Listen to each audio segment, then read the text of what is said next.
Dice transmisión en directo.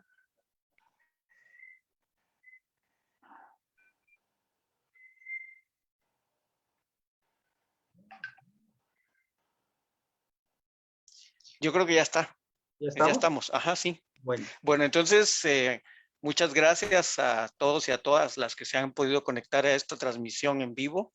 Estamos en el marco del seminario, es un nombre larguísimo, pero es un seminario de pueblos sobre incidencia de pueblos indígenas y organizaciones sociales, en el marco de la licenciatura en sociología, con énfasis en género y etnicidad.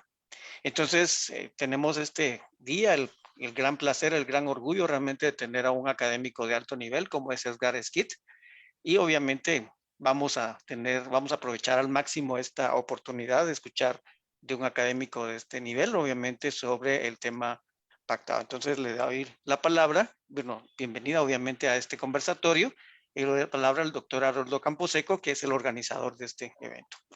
Gracias, doctor Luis Fernando Mac.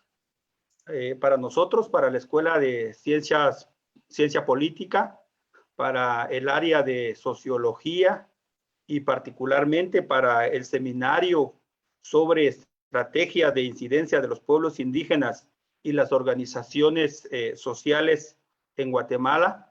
Es un gusto saludarles en esta tarde. Y en el marco del desarrollo del curso, pues hemos programado una serie de conversatorios con académicos para poder abordar el tema de los pueblos indígenas, las organizaciones sociales, las organizaciones indígenas.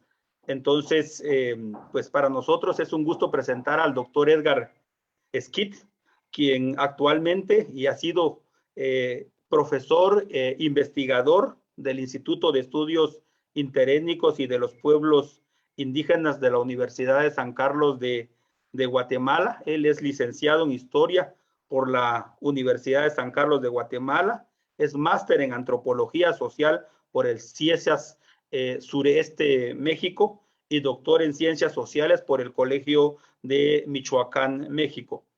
El doctor Edgar Schitt tiene diversas publicaciones, siendo entre estas publicaciones tenemos el proyecto político Maya y reconstrucción de la historia, otros poderes, nuevos desafíos, relaciones interétnicas en Tecpan y su entorno departamental, también caminando hacia la utopía, la lucha política de las organizaciones mayas y el Estado en Guatemala, su obra, su tesis doctoral traducida en un libro, La superación del indígena, la política de la modernización entre las élites indígenas en Comalapa durante el siglo XX. Y una de sus últimas obras es La comunidad y Estado durante la Revolución, la política comunal maya en la década de 1944-1954. En esta oportunidad le hemos pedido al doctor Edgar Schitt conversar sobre el pueblo maya, la historia y los desafíos actuales. Dejo con ustedes al doctor Edgar Schitt.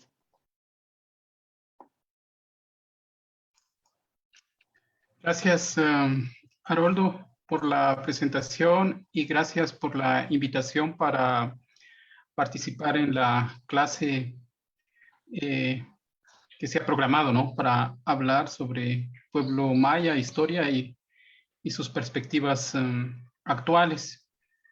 Entonces, lo que voy a hacer es pues partir un poco también del trabajo que he realizado, el trabajo de investigación que he realizado, e ir planteando algunos aspectos, ¿no?, de la historia del pueblo maya en este sentido. El trabajo de investigación en el que me he centrado principalmente es en tratar de entender la historia de los cachiqueles que habitan la parte central de Guatemala. He intentado como ver las relaciones entre grupos, principalmente las relaciones entre indígenas y ladinos durante el siglo XIX y el siglo XX. Junto a esto, he tratado como de ir viendo en la manera de lo posible, ¿no? Un poco el desarrollo de las acciones de las organizaciones mayas, un poco la trayectoria de de la movilización maya. Y entonces este intento, ¿no? Por ir reconociendo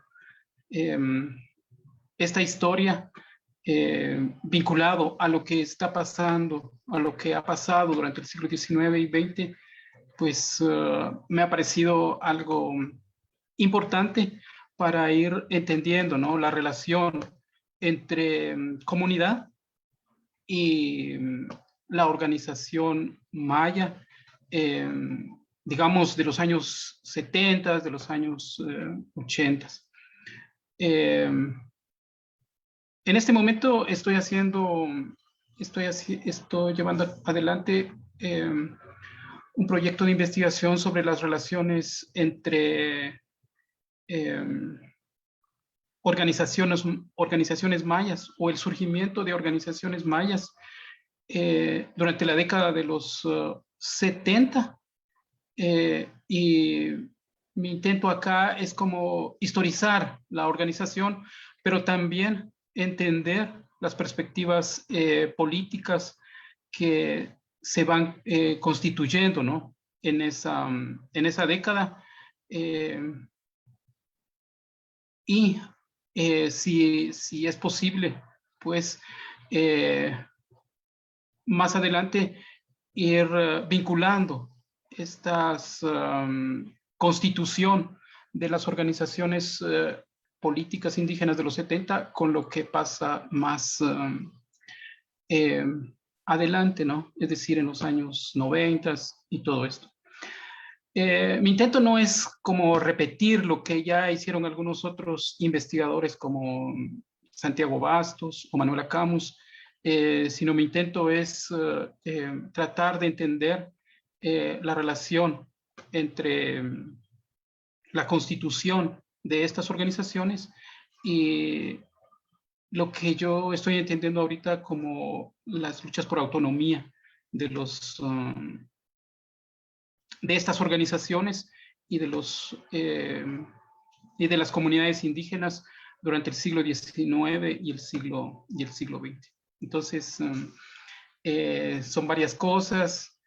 Y para ir como reconociendo estos procesos, a mí me ha parecido muy, muy interesante y muy importante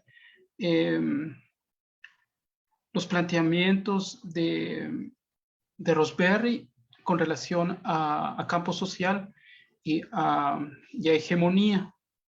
Y entonces me parece que en principio los planteamientos que él realiza pueden dar como las pautas generales o puede servir como un marco general para entender las acciones políticas o para entender el lugar que los mayas van a tener durante estos siglos, pero también o principalmente durante la segunda parte del siglo XX. Entonces, cuando él habla sobre hegemonía, hace una crítica hacia la relación que otros autores han hecho entre hegemonía y consenso. Y él afirma que la hegemonía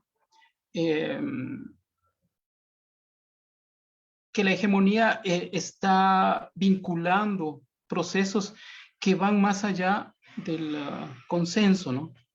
Y entonces él considera que para entender la lucha de la lucha de los sectores subalternos, pues hay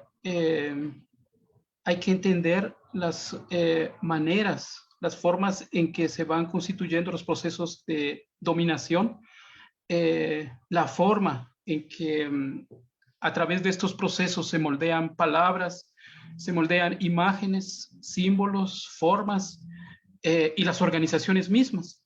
Y entonces, en los procesos de movilización, en los procesos de las acciones, las organizaciones en muchos sentidos, ¿no? En diversos sentidos, utilizan estos símbolos, utilizan estas imágenes y lo utilizan de múltiples maneras, lo utilizan de formas distintas. Y lo hacen para hablar sobre la dominación, lo hacen para confrontar a los dominadores, pero también lo hacen para acomodarse al campo político o al campo de poder en el que se están moviendo, ¿no? Entonces, él plantea que la hegemonía construye no necesariamente una ideología compartida, sino un marco común, material y significativo para vivir a través de los órdenes sociales. Esos órdenes que están caracterizados por la dominación, ¿no? Entonces, estos elementos que nos ofrece Rosberry, creo que puede ser como ese marco general, ¿no? Que se puede usar para pensar la acción de las organizaciones mayas. Mahmoud Mamdani también habla sobre que la forma de la dominación la forma de la dominación en un espacio específico está vinculado con la forma de la lucha. Entonces, creo que estas concepciones de Rosberry y de Mamdani están también relacionadas, ¿no? Aunque estos dos autores están trabajando en lugares distintos, pero estos marcos generales que están marcando, estos marcos generales que están estableciendo, creo que sirven para pensar entonces otros lugares, ¿no? Y es así porque es posible a través de estas propuestas entender la acción de los subalternos. Entonces, eso me parece importante.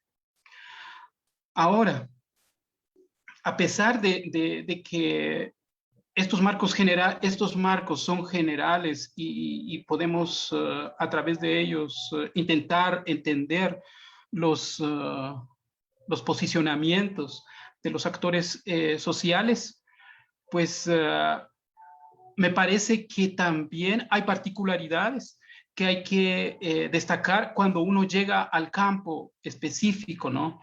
Que uno quiere observar.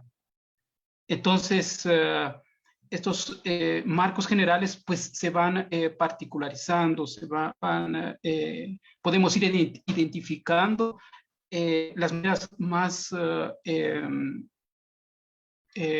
próximas, ¿no? O las formas más próximas y cómo se constituyen las relaciones en estos lugares. Entonces, si hablamos sobre Guatemala, o si hablamos sobre Mesoamérica, o hablamos sobre América Latina, podemos ir identificando estos espacios como campos sociales, ¿no? En donde los diferentes actores están accionándose. Y en este sentido es que yo podría considerar, ¿no? A partir de un poco obviamente a partir de mis lecturas y a partir del trabajo de investigación que he hecho, que este marco general, que el marco general en el que actúan los mayas, podemos definirlo como un marco de formación o una formación colonial, ¿sí? Entonces, hace algunos, desde hace algunos años con mis colegas Marco Chivalán y Aura Cumes hemos como estado conversando, ¿no? Con relación a qué podría significar, ¿no? Este marco de estructuración colonial, o qué es el colonialismo, digamos, para nosotros en esta construcción de un campo social o un campo de poder, ¿no? Entonces, en principio, digamos, bueno, estamos en el momento en que se habla sobre independencia. Y así en términos generales podríamos decir que las transformaciones que se produjeron en el siglo XIX fueron acomodamientos del sistema colonial que se había empezado a gestar en el siglo XVI. Entonces, estos acomodamientos pues también tienen características, no tienen formas específicas. Ahora, esta perspectiva tampoco es como muy popular o muy utilizada en Guatemala, ¿sí? Porque en los estudios históricos, bueno, en principio se habla sobre, en principio, digamos, los historiadores del siglo XIX o los historiadores de la primera parte del siglo XX, pues basaron su discusión en la lucha entre liberales y conservadores. O en la segunda parte del siglo XX, pues la lucha de clases fue lo más importante en la discusión histórica, o ha sido eso, ¿no? Y creo que esto sigue siendo, de cierta manera, hasta este momento. Y entonces, existieron también algunos autores como Severo Martínez, y otros que hablaron sobre el colonialismo, ¿no? O sobre colonialismo interno igual. Pero no es una discusión que haya sido como muy generalizada en Guatemala. Y si alguien habla por ahí sobre colonialismo, tampoco el discurso que se construye en este sentido está como legitimado o no constituye, digamos, un punto de inicio de una discusión sobre colonialismo en Guatemala, porque prevalece una historiografía o una discusión en sociología, creo yo, vinculado a la lucha de clases, o en los últimos años, pues nos hemos vinculado, hemos adoptado toda esta discusión sobre multiculturalismo, interculturalismo, que al final no sé a dónde nos lleva. Pero bueno, si identificamos este marco general como un marco colonial, entonces podríamos decir que este marco colonial lo podemos identificar a través de múltiples categorías, ¿no? Por ejemplo, este marco de formación colonial guatemalteca lo podemos entender a través del estudio del patriarcado, y también a través del reconocimiento del sexismo como formas de sometimiento y de feminizar, ¿no? A ciertos cuerpos, y todo lo que eso implica, ¿no? En una sociedad que va a cruzar este patriarcado con otros contenidos en los relacionamientos sociales. Entonces, digamos que el patriarcado y el sexismo, en este caso, como forma de sometimiento y como forma de darle una identidad a los cuerpos, pues implica debilitar esos cuerpos. sujetar esos cuerpos, penetrar esos cuerpos. Y entonces esto tiene un gran poder en la conformación del marco, del marco de poder en el que se mueven los sujetos o las personas, ¿no? Pero es más poderoso si observamos todo esto vinculado a otras categorías, por ejemplo, la servidumbre, ¿sí?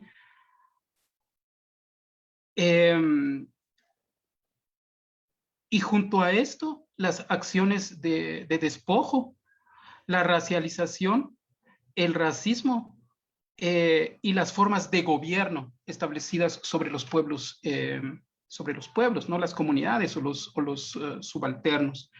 Entonces, en este sentido, digamos, la servidumbre implicaría, digamos, entender la destrucción de las identidades políticas, ¿sí? La servidumbre destruye las identidades políticas de los sujetos, de las personas, porque al final lo que hace es sujetar, ¿no? Sujetar a las personas a ciertas formas de producción o al capitalismo en este caso preciso, ¿no? Un capitalismo que va a estar basado en la servidumbre. ¿Sí? Entonces, ahí ya empezamos a ver nosotros la cuestión colonial, ¿no? Es decir, un capitalismo que va a estar vinculado a la servidumbre. Y además, junto al hecho de que la servidumbre quita el poder político, pues quita humanidad igual, ¿no? Luego está toda esta fuerza del despojo que implicaría quitar la fuerza, que implicaría quitar la energía, o quizá, dicho en cachiquel, es como quitar el kush de las personas, ¿no? De los objetos, de la naturaleza, de los animales. Entonces, hay ahí toda una construcción que nosotros podemos ir identificando en la definición del despojo. Entonces, junto a esto, a mí me parece que es importante, digamos, la cuestión también de la racialización y el racismo como otra forma, ¿no? De quitar dignidad a los sujetos que al ser racializados se vuelven ayis, es decir, también utilizando un concepto en cachiquel. Entonces, hay, digamos, en las construcciones discursivas en las comunidades, el uso de estos conceptos para hablar sobre sobre el racismo y las relaciones basadas en el racismo, ¿no? Y por último, yo hablaba sobre el gobierno de los inferiores como una forma de establecer control sobre estos subalternizados. Entonces, las formas de gobierno en este sentido están vinculados a la constitución de sujetos que intermedian las relaciones debido a que los sujetos y los grupos se relacionan a través de jerarquías, ¿no? Entonces, hay intermediarios que van dando, van construyendo la vinculación entre los grupos que participan en esas jerarquías. Y finalmente, algo que a mí me parece fundamental en este sentido es que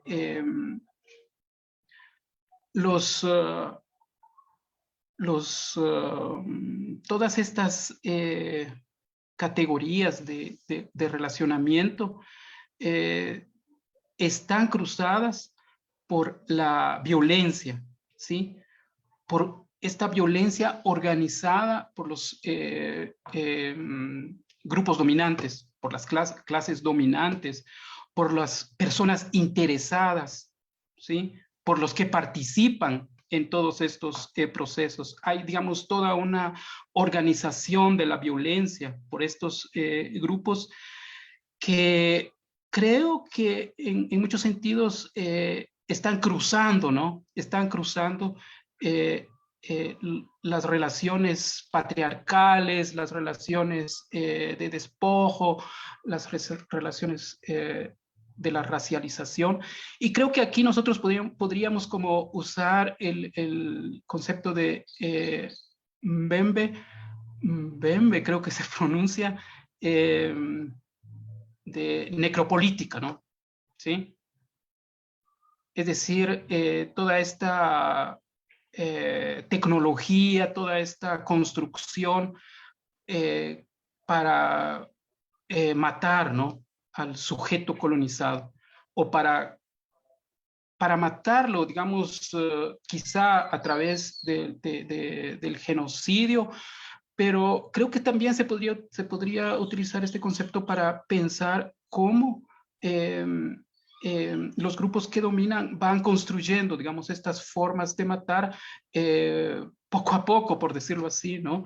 A los grupos y a los sujetos, ¿no? A las personas. Entonces, esta violencia a mí me parece como fundamental para pensar la existencia de los mayas en un campo de poder y las acciones que se van generando, ¿no? En estos espacios. Bueno, pues yo diría que en este marco general es donde transcurre la vida y los órdenes que están pues viviendo los grupos, ¿no? Ahora, pienso que en la época colonial, si pensamos, digamos, en un tiempo largo, bueno, aquí quisiera yo enfatizar el hecho de que en las comunidades mayas siempre se habla de este tiempo largo, ¿sí? Quizás no como yo lo estoy tratando de hablar, pero sí se habla de este tiempo largo, es decir, desde la llegada de los españoles hasta la actualidad, ¿sí? Cuando se habla sobre historia, memoria, cuando la gente hace referencia a procesos de dominación. Entonces, lo que yo veo en este sentido es que en la época colonial, o llamada época colonial por los historiadores, como un momento específico,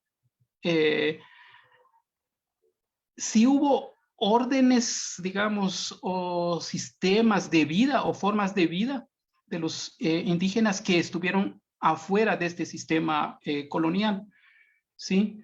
En Mesoamérica, estas formas de vida o estos órdenes de vida, como yo les estoy tratando de llamar aquí, pues lo constituyeron, digamos, los que estuvieron adentro del orden colonial, pues fueron los pueblos de indios. Y los que estuvieron afuera, fueron las zonas no conquistadas, como en el Petén, desde el Petén hacia la mitad de la península. Y por otro lado, también los Pajuyú, es decir, que estuvieron vinculados de alguna manera a los pueblos de indios, pero que se sustrajeron en muchos sentidos de estos pueblos, ¿no? Y entonces se establecieron formas de vidas distintas que las que se produjeron o las que se reprodujeron en los ejidos. Ahora, en la formación del capitalismo colonial en el siglo XIX y en el siglo XX, yo diría que es decir, en la formación de lo que yo llamo también República Colonial, en este momento, digamos, del siglo XIX y el siglo XX, no quedó población o no quedaron sujetos afuera del sistema colonial que se establecieron en el siglo XIX y en el siglo XX. Toda la zona libre, por decirlo así, de Mesoamérica fue sometida en el siglo XVIII, digámoslo así, pero principalmente fueron penetrados en los siglos XIX, ¿no? Y en el siglo XX. Y entonces, tanto esta zona que yo hablaba, esta zona no colonizada, o las aldeas, o los pajuyú, que yo decía, yo creo que en el siglo XIX y en el siglo XX estas localidades fueron integradas, ¿no?, al sistema de dominación. Entonces, lo que se puede sacar de, de todo esto es que en el siglo XIX y en el siglo XX, pues entonces sí se constituye, ¿no?, de alguna forma, un sistema de dominación total, por decirlo de esta manera, que entonces vincula a todas las poblaciones a la definición de lo colonial en Guatemala. Entonces,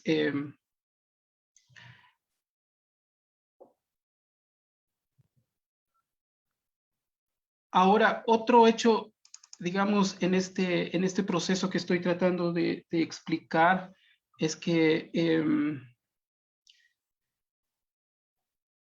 los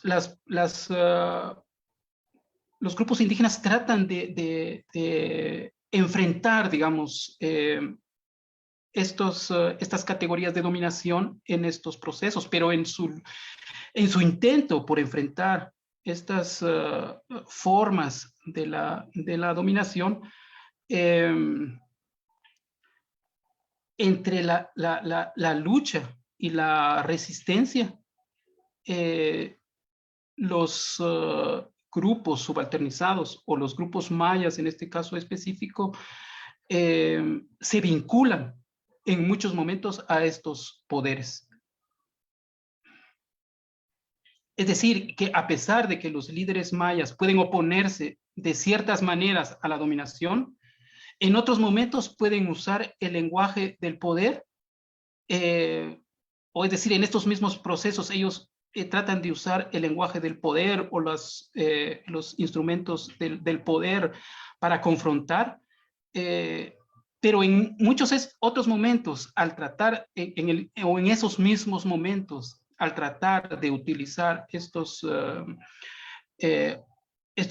los lenguajes o las técnicas del poder para enfrentarlo, lo que terminan haciendo en ciertos momentos es dar continuidad al mundo del uno, como diría Aura Cumes, ¿no? O darle continuidad a los valores del estatismo, como diría Guja, es decir, darle continuidad al campo de poder, ¿no? Entonces, los subalternos en este sentido, pues viven esta contradicción en las luchas que tratan de constituir y en las formas en que se accionan, ¿no? En este campo de poder. Entonces, esta es una contradicción, creo yo, importante de visualizar en su complejidad, en sus formas de estructuración, porque creo que es lo que hay que desmenuzar para intentar conocer la acción de del pueblo maya o de los subalternos al hacer un análisis, ¿no? De la acción política de los grupos subalternos. Bueno, en este proceso entonces hay un lenguaje contencioso, como diría también el mismo Rosberry, en relación o en las relaciones, ¿no?, que establecen los grupos dominantes con relación a los subalternizados. Y entonces, uno podría identificar, por ejemplo, en la segunda parte del siglo XX, algunos de estos conceptos, ¿no?, que se utilizan. Por ejemplo, hay, digamos, entre los grupos subalternizados, principalmente entre los mayas, en la segunda parte del siglo XX, la construcción de una historia por analogía, ¿sí? Creo que ver esa construcción de una historia por analogía es importante para entender la forma en que los mayas son colocados dentro de la contención de este campo de poder. También el interculturalismo, ¿no?, como una forma de hablar sobre las relaciones entre grupos, o las ideas sobre desarrollo, ¿sí? Este campo de poder no soporta todavía el concepto de Estado plurinacional, ¿no? Pero puede ser que lo llegue a soportar, utilizado, es decir, por los grupos dominantes, pero todavía no estamos en ese momento. Pero estos conceptos que yo estaba aludiendo hace un momento, interculturalismo, la construcción de una historia por analogía o el desarrollo, siguen estando en el marco del poder, ¿sí?, de los grupos dominantes. Y entonces ahí hay un proceso importante, ¿no? Porque en ciertos momentos los grupos subalternizados, es decir, las organizaciones mayas, hablaron desde este concepto. Y algunos intelectuales siguen hablando, ¿no?, a través de este concepto, aunque no tanto ya, ¿sí? Entonces, a mí me parece que ir entendiendo este lenguaje del poder, pues también es fundamental, ¿no?, para ir develando las formas que toma las relaciones de poder entre grupos. Ahora, quisiera como para ir terminando, tal vez hablar sobre o traer a colación algunos ejemplos, así como muy específicos o casos muy específicos en los que podemos ir viendo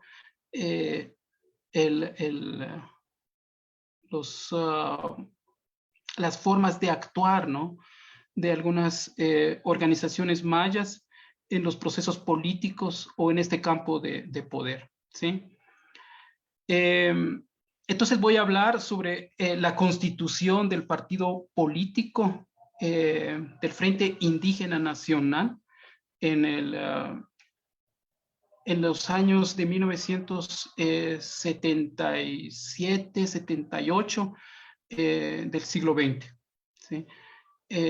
Bueno, en ese momento, ¿no?, histórico tan importante en la historia de las luchas políticas del pueblo maya, ¿sí? 1977, 78, por ahí. Esta organización, ¿sí?, que es reconocido en la actualidad, digamos, en la historiografía como la constitución de un partido político indígena, surgió desde 1974, se podría decir, ¿no?, con la llegada de 2 diputados indígenas al Congreso de Guatemala en 1974, pero que el representante de Sololá, Fernando Tesahuic, a su llegada en este espacio, pues trató, junto a otros líderes mayas, de establecer una organización conocida como Patinamit, ¿sí? Ahora, esta organización se vinculó con iniciativas locales de formación de comités cívicos, ¿sí? La formación de comités cívicos en San José Poaquil, formación de comités cívicos en San Juan Comalapa, la formación de una filial de partido político de un comité cívico en Chimaltenango. Y entonces,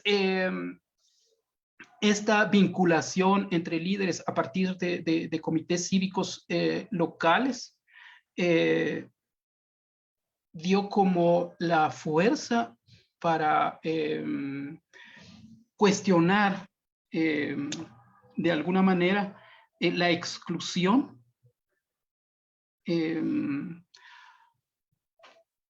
de los indígenas de los partidos políticos, o el lugar secundario que los indígenas tenían en los partidos políticos en ese entonces, ¿sí? He entrevistado a algunas personas preguntándoles sobre este partido, y entonces algunos me dijeron que los líderes, o por lo menos algunos de los líderes de este partido, estuvieron conversando en ciertos momentos con Manuel Colom Argueta, ¿sí? Era algo que yo no había observado en determinado momento, y era algo que yo me había preguntado sobre cuáles son los vínculos que estableció este partido con los, en este campo de poder, ¿no? Guatemalteco. Entonces, la vinculación del Frente Indígena Nacional con Manuel Colom Argueta, yo diría que, digamos, constituye uno de los primeros momentos de este partido, ¿sí? Digamos, en la constitución de unas relaciones entre representantes, por decirlo así, de la clase media capitalina y estas iniciativas locales, ¿sí? Municipales, comunitarias, en la constitución de comités cívicos y de un partido político. Posteriormente, este partido político se vinculó al partido institucional democrático, ¿no? Es decir, vinculado al gobernante de turno, es decir, Lucas García. Este cambio entre la vinculación o la alianza con Colom Argueta hacia los gobernantes parece estar relacionado al hecho del al interés de los líderes indígenas de que se aprobara, de que se inscribiera el partido político que estaban tratando de constituir, ¿sí? Ese movimiento que se está desarrollando, se desarrolló, pues llevó, ¿no?, a los indígenas a hacer digamos, ese interés de la inscripción movió a los indígenas a transformar sus alianzas. Por otro lado, había mucha crítica a la idea de partido político indígena. Entonces, ellos posteriormente cambiaron el nombre del partido de Frente Indígena Nacional a Frente de Integración Nacional. Es decir, empiezan a usar el lenguaje del poder para lograr cierto espacio en este momento, ¿no? Cierto espacio político en este momento. Se dice que hubo promesas en todo este proceso, pero cuando Ríos Montt, como son de la misma loma, cuando Lucas García pues ganó la presidencia, estos líderes, los líderes indígenas o la mayoría de los líderes indígenas vinculados al Frente Indígena Nacional fueron asesinados. Bueno, esa es la historia de la constitución de este partido y los movimientos que hizo en su constitución y en la búsqueda de actoría en el espacio que estuvo viviendo, ¿no? Entonces, en esa década. Entonces, voy a terminar, tenía otros ejemplos, pero voy a terminar hablando sobre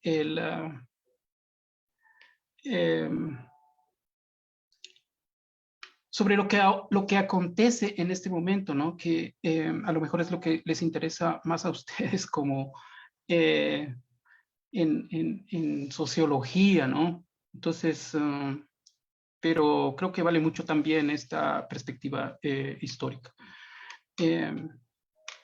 Es decir, en este momento en el que estamos nosotros actuando, hay una lucha frente al extractivismo, ¿sí? Y las comunidades mayas, las comunidades indígenas están estableciendo una fuerte movilización ante estos procesos neoliberales, ¿no? Del capitalismo que estamos viviendo en estos tiempos. Y entonces, junto a este proceso, pues está también están las propuestas más reconocidas, por decirlo así, del Estado plurinacional, ¿sí? Y en estos últimos días nosotros hemos estado escuchando sobre un paro ¿sí? Plurinacional, ¿no? Entonces, hay, digamos, el lenguaje que se está utilizando en este sentido, pues es un lenguaje que está tratando de retar a las clases dominantes, al discurso de las clases dominantes sobre nación y Estado, que sería lo que prevalece en este momento como un intento de las clases dominantes, de los grupos dominantes, por constituir, digamos, el espacio de poder, ¿sí? Ahora, a mí me parece también interesante en este sentido el hecho de que junto al lenguaje, ¿sí? Sobre lo plurinacional, junto a las acciones contra la minería, ¿sí? Hay diversas organizaciones mayas que están hablando sobre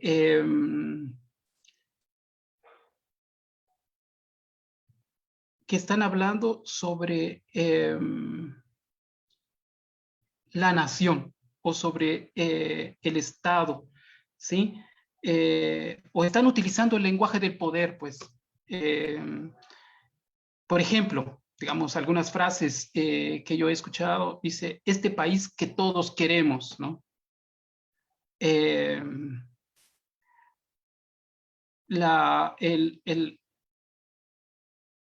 Algunas otras frases, ¿no? Como Estado de Derecho, ¿sí? Hay que seguir construyendo este país que todos queremos. Nuestra unidad como guatemaltecos, ¿sí? O todo este discurso y el lenguaje del nacionalismo que universaliza, ¿no? Entonces,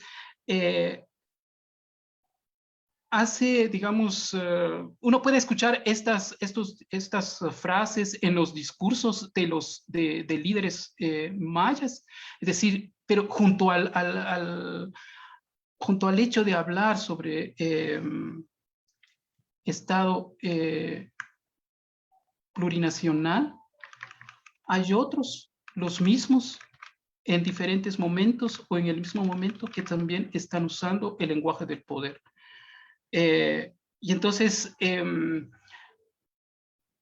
estos usos digamos, que se le dan a estos lenguajes pueden ser entonces como muy cuestionadores, pero también en otros momentos pueden reproducir el sistema de dominación en el que se mueven los líderes, las comunidades, las agrupaciones y todo.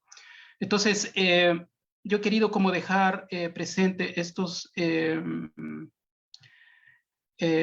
esta última cuestión como para aclarar, ¿no? Lo que ha implicado, digamos, el lugar de los mayas en el campo de poder, que yo defino como colonial, ¿no? Hasta la actualidad. Entonces, muchísimas gracias.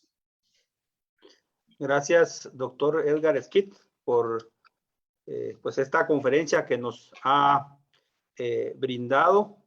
Realmente ha sido, pues se ha enfatizado en la perspectiva histórica, se ha sugerido autores, el uso de categorías o inducirnos hacia la construcción de nuevas categorías no hegemónicas y el uso de categorías propias de la comunidad cachiquel para poder interpretar o constituir una historia política desde el pueblo maya en Guatemala. Así que pues dejamos la palabra a quienes pues participan en esta plataforma para poder conversar o responder algunas dudas en relación a la conferencia que nos ha dictado el doctor Edgar Skid. Así que si alguno de los presentes en plataforma pues tengan alguna duda o tengan alguna pregunta, lo puedan hacer directamente al doctor Edgar Skid. Tenemos a Edson Gutiérrez. Edson. Gracias, buenas noches a todas y todos. Yo tal vez solo, bueno, me quedo con tres grandes ideas de lo que el doctor nos compartía. Primero sobre esta forma de dominación que él hacía como un recorrido histórico importante, luego la narración de lo político y de lo partidario y estos esfuerzos, creo yo o entiendo yo como un proceso de justamente enfrentarse o confrontar esos espacios y esas formas de dominación. Y lo segundo, lo último que mencionaba sobre el lenguaje de poder, pero entendiendo el lenguaje como algo más amplio, no únicamente con lo que normalmente se asocia, que es con la palabra, sino que también con lo significativo, con la acción. Y entonces mi duda es, a partir de estas tres ideas, y si usted pudiera comentarnos un poco su percepción en cuanto a algunas acciones que para mí son importantes y que siguen confrontando justamente esta lógica y estas formas de dominación. Usted hacía mención de algunos partidos, pero por ejemplo, lo que logra Codeca y el MLP teniendo a la diputada Vicenta en el Congreso, creo que también de una u otra forma incomoda porque se tiene o se llega a un espacio de poder formal y real reconocido en este sistema una persona que viene de una lucha histórica en contra justamente de este sistema y de esta forma y esta lógica de poder. Y así como esta acción, creo que han habido otras, por ejemplo, lo que está pasando en los últimos días con las movilizaciones y el llamamiento al paro. Creo que también son acciones que no son aisladas, sino que también tienen mucho que ver como con estas formas de cómo se comunica también el hecho de enfrentar y confrontar el poder. Entonces, no sé cuál sería, si nos puede compartir un poco su lectura sobre esto.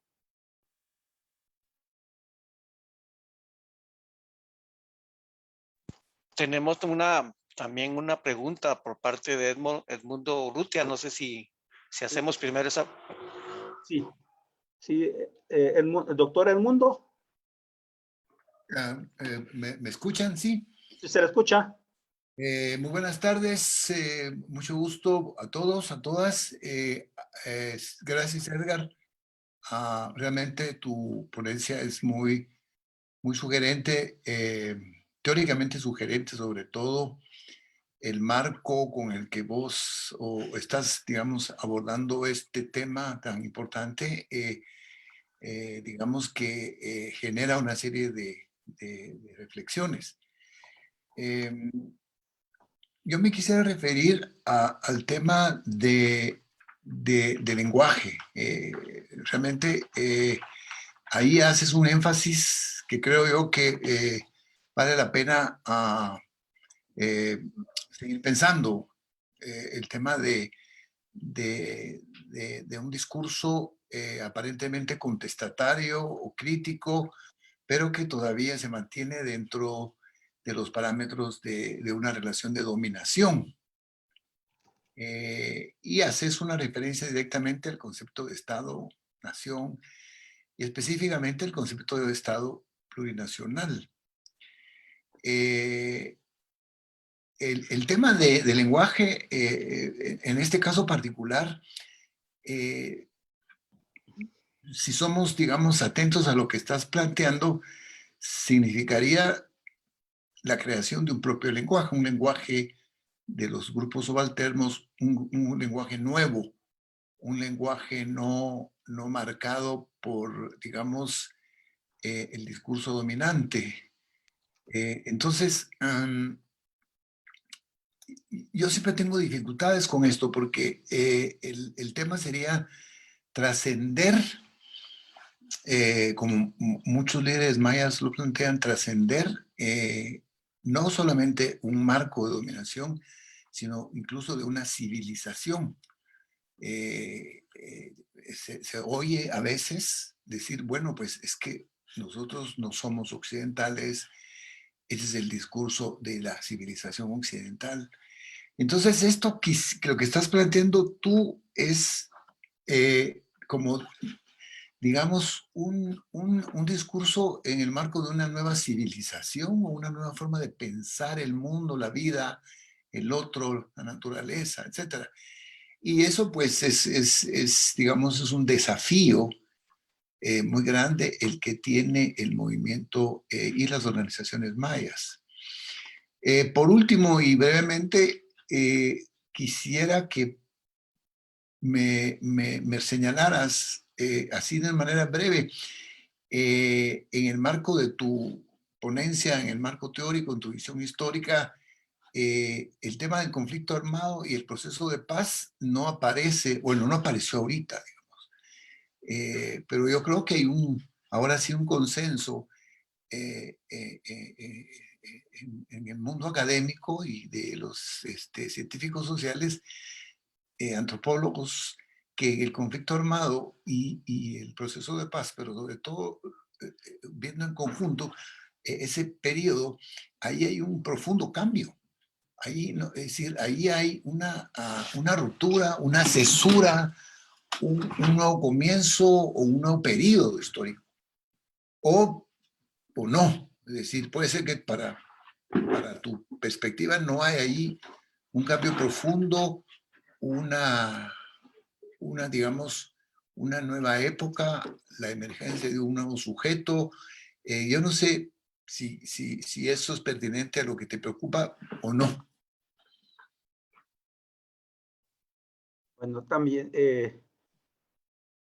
si hay alguna otra pregunta, algún otro participante para que pueda respondernos el doctor Edgar Esquit. Si querés, hablo de una vez, Aaron. De acuerdo, Edgar. Bueno, gracias a Edson y a Edmundo por las preguntas, por los comentarios. Bueno, a mí me parece que, es decir, en este marco analítico que estamos tratando de usar, pues sí, los discursos y las acciones de ciertos actores políticos, pues creo que podemos vincularlos a estas acciones, ¿no? del intento de constituir nuevas identidades políticas, ¿sí? Es decir, en donde la voz del subalterno, en donde la voz del maya, puede tener un lugar, y hay un cuidado, digamos, de estos actores políticos de los que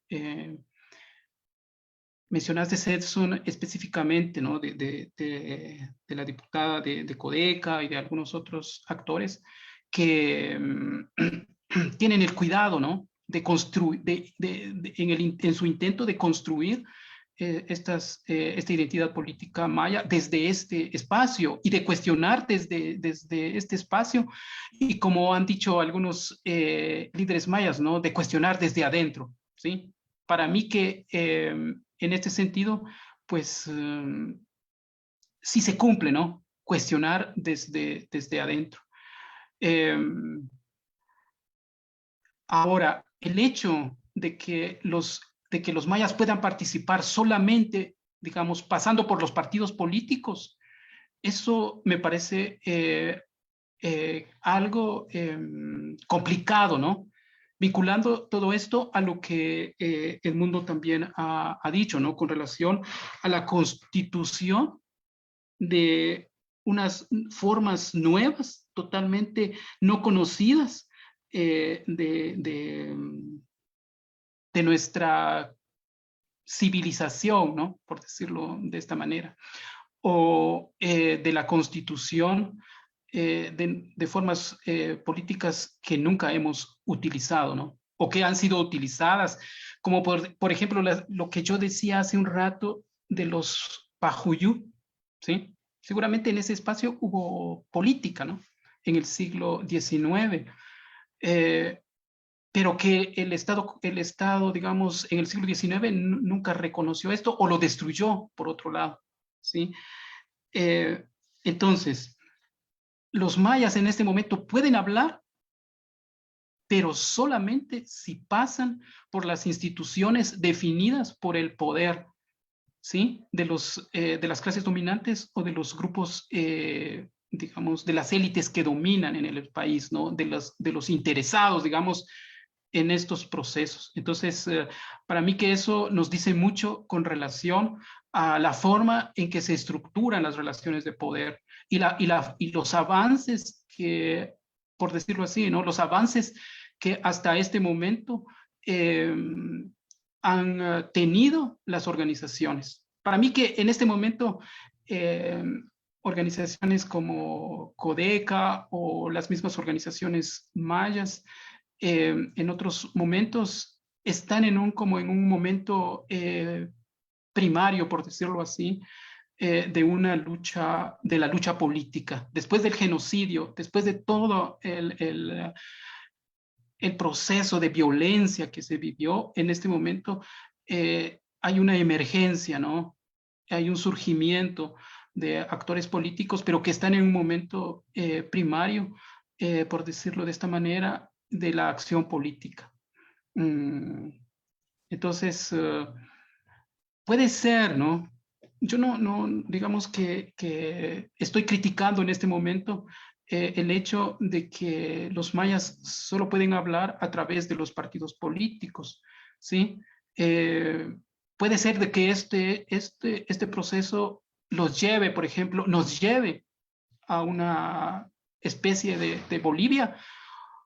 Puede ser que nos lleve a otros procesos, pero entonces es algo que no sabemos hasta este momento. Solo podemos ver lo que está aconteciendo, o solo podemos hablar de lo que podríamos imaginarnos como lucha política hacia futuro. Pero bueno, entonces esto pienso que también está vinculado a esto que Edmundo hacía referencia sobre el lenguaje, ¿no? Sobre el discurso contestatario y crítico desde las organizaciones indígenas o las organizaciones mayas en particular. Y como todo esto es una cuestión histórica, entonces en este momento, pues yo decía que los grupos dominantes no soportan, digamos, la idea de Estado plurinacional. Quizás las clases medias que en la década de los 70 no soportaron la idea de un Estado, como decían los mayas en ese entonces, un Estado popular federal, digamos, la clase media no soportó en la década de los 70 este concepto. En este momento, la clase media sí soporta, digamos, el discurso y las ideas sobre un Estado plurinacional, pero las élites, yo diría que no lo hacen, ¿no? Le temen a este concepto. Entonces, en este momento se está utilizando como un concepto contrahegemónico, ¿sí? Pero no sabemos, digamos, a qué puede dar lugar el Estado transformista o estas ideas de Estado, ¿no? Que se manejan en estos tiempos y en el futuro. Pero sí, yo también tengo muchos problemas, como dice Edmund, en imaginar, digamos, unas nuevas relaciones políticas, una nueva como civilización, como se diría también, como dice el mundo, ¿no? Desde el mayanismo, en esta constitución, ¿no? De algo nuevo, totalmente afuera, ¿sí? Del estatismo y de las ideas nacionalistas que se constituyeron en el siglo XIX y se dieron forma en el siglo XX, ¿no? Lo que yo veo aquí importante en este sentido también y que quizá es algo totalmente distinto es la comunidad, ¿sí? Y las formas en que la comunidad se constituye, digamos, como algo totalmente distinto a las ideas sobre ciudadanía, sobre Estado de Derecho, sobre democracia y todas estas formas que hasta este momento han sido utilizadas como conceptos del poder, ¿no? De las clases que dominan o de las élites que dominan. Entonces, no sé, a lo mejor conceptos como democracia también tengan algún lugar, ¿no? En la comunidad en el futuro, pero creo que es algo que hay que imaginar. Ahora, con relación al conflicto armado y el proceso de paz como un cambio importante, como un cambio fundamental, no sé, desde mi perspectiva, digamos, en la conformación de las relaciones de poder en Guatemala, quizá el proceso de paz como un acuerdo, ¿no? Entre las clases medias, entre las élites del país, entre el ejército y el fin de un conflicto armado, sí fue un cambio, ¿no? Porque, no sé, uno podría pensar que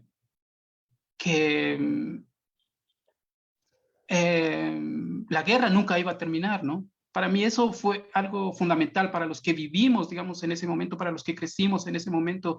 El fin de la guerra para mí es algo importante, ¿no? Digamos, como un cambio fundamental. Pero todas estas condiciones de la formación del campo de poder que yo había dicho en principio, es decir, el patriarcado, el racismo, el despojo, y todas estas formas, ¿no? De la construcción de las relaciones de las élites dominantes con los pueblos indígenas continúan, ¿sí? Siguen. El proceso de paz no hizo un impacto en estos procesos. Entonces, en este sentido, desde mi perspectiva, no hay un nuevo periodo histórico en la Constitución de Guatemala. Entonces, porque digamos que los procesos a los que he mencionado, pues siguen, ¿no? Bueno. Gracias, Edgar Esquit. Por cuestiones de tiempo, queremos, a través de este seminario y del área de sociología de la Escuela de Ciencia Política, agradecemos la participación de cada uno de ustedes, la intervención y particularmente que el doctor Edgar Esquit nos haya expuesto pues también ideas políticas fundamentadas desde autores, desde nuevos autores en el pensamiento occidental, a través de nuevas categorías, para poder interpretar y conversar y hablar, dialogar sobre la historia del pueblo maya de Guatemala. Seguramente también la forma en el que lo hace, desde dónde lo hace, cómo lo hace, inspira también a nuevos desafíos para nuestro espacio académico, tanto como a nuestro instituto de investigación, como también a la Escuela de Ciencia Política o desde la Escuela de Historia. Así que agradecemos realmente la participación y la presencia de cada uno de ustedes en este primer conversatorio. Seguramente hay nuevos conversatorios para abordar desde diversas perspectivas académicas la existencia y el ser de los pueblos indígenas en Guatemala. Muchas gracias.